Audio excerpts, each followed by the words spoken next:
شروع اللہ تعالیٰ کے بابرکت نام سے جو بڑا مہربان نہایت رحم کرنے والا ہے۔ پیارے ساتھیو، السلام علیکم۔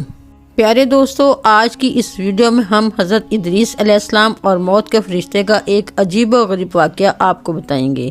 سیدنا حضرت علیہ السلام ایک دن اپنے کام سے فارغ ہو کر بیٹھے تھے کہ ملک الموت آدمی کی صورت میں مہمان کے طور پر رات کو حضرت ادریس علیہ السلام کے دروازے پر آن پہنچے۔ حضرت ادریس علیہ السلام ہمیشہ روزہ رکھنے والے انسان تھے۔ جب شام ہوتی تو آپ کا کھانا جنت سے آتا، جس قدر کھانا ہوتا وہ کھا لیتے، باقی کھانا پھر جنت میں چلا جاتا۔ اس دن کا کھانا جب آیا تو حضرت ادریس علیہ السلام نے اس مسافر کو پیش کر دیا، لیکن مسافر نے کچھ نہ کھایا اور قدم پر قدم رکھ کر عبادت کرتا رہا۔ حضرت ادریس علیہ السلام اس کا یہ حال دیکھ کر بہت متاثر ہوئے کہ یہ کون شخص ہے۔ اگلے دن حضرت ادریس علیہ السلام نے ان سے کہا کہ اے مسافر، تو میرے ساتھ چل کر خدا کی قدرت جنگل میں جا کر دیکھ۔ تب دونوں بزرگ جنگل کی طرف نکل پڑے۔ چلتے چلتے گھیو کے کھیت میں جا پہنچے۔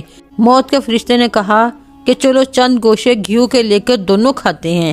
حضرت ادریس علیہ السلام نے کہا، عجیب بات ہے، رات کو تو نے حلال کھانا نہ کھایا، اب حرام کھانا چاہتا ہے۔ اب وہاں سے یہ دونوں بزرگ ایک باغ میں پہنچے۔ وہاں بھی انگور کو دیکھ کر حضرت اسرائیل علیہ السلام نے کھانے کا ارادہ فرمایا۔ حضرت ادریس علیہ السلام نے فرمایا کہ غیر کی ملکیت میں تصرف حرام ہے۔ پھر جاتے جاتے ایک بکری کو دیکھ کر حضرت اسرائیل علیہ السلام نے کھانے کا ارادہ کیا تو حضرت ادریس علیہ السلام نے کہا کہ بیگانے کی بکری کو ذبح کر کے کھانا منع ہے۔ اسی طرح 3 روز دونوں آپس میں گفتگو کرتے رہے۔ جب حضرت ادریس علیہ السلام کو لگا کہ یہ شخص انسان نہیں معلوم ہوتا، یہ کون شخص ہے، اور فرمایا کہ خدا کے واسطے ظاہر تو کر کہ تو کون ہے۔ مسافر نے کہا کہ میں اسرائیل علیہ السلام ہوں۔ حضرت ادریس علیہ السلام نے کہا کہ سب مخلوقات کی جان تم ہی نکالتے ہو؟ انہوں نے کہا جی ہاں۔ حضرت ادریس علیہ السلام نے فرمایا کہ شاید تم میری جان قبض کرنے آئے ہو۔ انہوں نے کہا کہ نہیں، میں تو تمہارے ساتھ خوش طبعی کرنے آیا ہوں۔ حضرت ادریس علیہ السلام نے کہا کہ 3 دن سے تو میرے ساتھ ہے، کیا اس وقت بھی تو نے کسی کی جان قبض کی ہے؟ وہ بولے، تمام روحوں کو قبض کرنا ہمارے ہاتھ میں ایسے ہے جیسے تمہارے دونوں ہاتھوں کے نیچے روٹی رکھی ہوئی ہو، یعنی جس کی موت کا حکم ملتا ہے اللہ پاک کے حکم سے میں ہاتھ بڑھا کر اس کی جان قبض کر لیتا ہوں۔ اور بولا کہ حضرت ادریس علیہ السلام، میں آپ کے ساتھ رشتہ داری قائم کرنا چاہتا ہوں۔ حضرت ادریس علیہ السلام نے فرمایا کہ میں تیرے ساتھ رشتہ برادری قائم کروں گا، آپ مجھ کو روح قبض کرنے کی کرواہٹ دکھا دیں تاکہ مجھے زیادہ خوف ہو اور عبرت ہو اور اپنے خالق کی اور بھی زیادہ عبادت کروں۔ ملک الموت نے کہا کہ میں اللہ تعالیٰ کی خوشی کے بغیر کسی کی جان قبض نہیں کرتا۔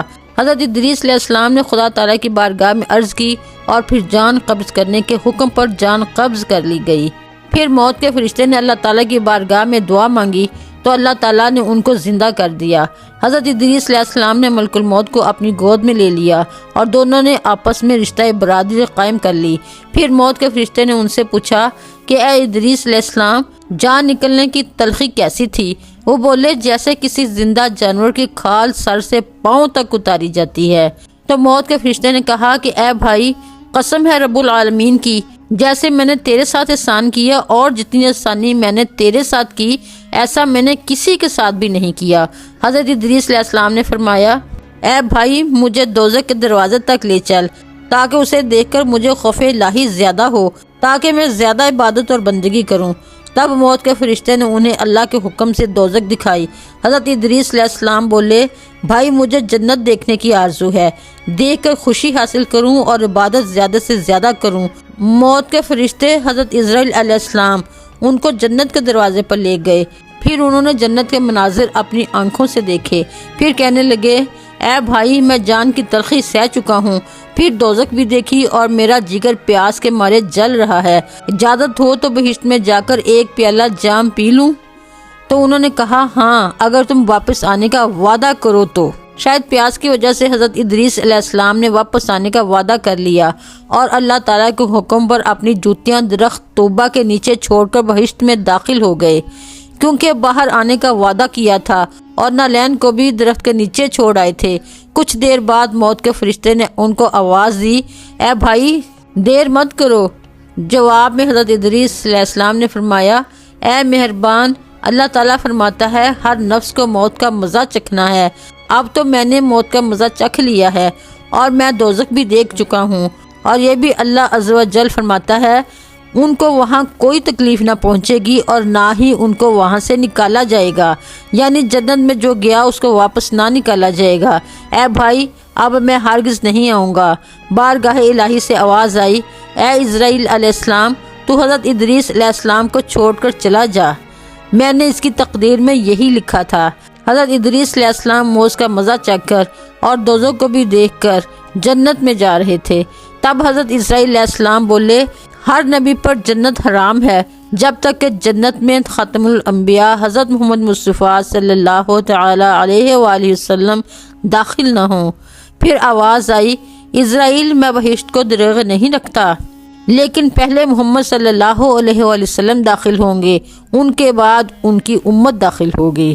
حضرت ادریس علیہ السلام تو بہشت میں چلے گئے۔ اب ان کے سب فرزند ان کی جدائی میں گریہ زاری کرنے لگے، ان کی یاد میں آنسو بہاتے اور بہت روتے۔ ایک دن ابلیس ان کے پاس آیا اور کہنے لگا کہ تم رویا مت کرو، میں تمہارے باپ کسی ایک صورت بنا دیتا ہوں، تم اس کو دن رات دیکھنا اور پوجنا، اس سے تمہارا سب درد اور دکھ ختم ہو جائے گا اور تب تم سب خوش رہو گے۔